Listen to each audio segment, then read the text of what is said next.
how to turn on or turn off trigger record indicator on Blackmagic camera.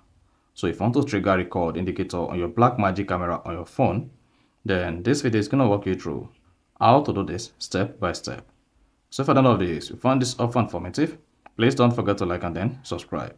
Now the first one to do, if you want your Blackmagic camera to trigger record indication, all you just need to do is go ahead and open the Blackmagic camera app. Now once opened the Blackmagic camera app, go ahead and click on settings. Once you selected settings on the settings page, just scroll down and then you should see trigger record indicator. Click on that. Then you have three options available here under trigger record indicator on Blackmagic camera. The first one is beeper and flash, and then none. So you can just select each of the camera record indicator you want to use. Then once you selected, then come back to your Blackmagic camera and start using it. Then you can also change it to beeper and flash.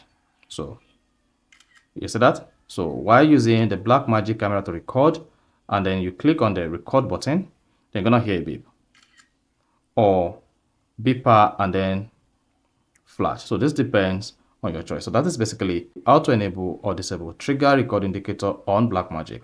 So if you found this offer informative, please don't forget to like and then subscribe.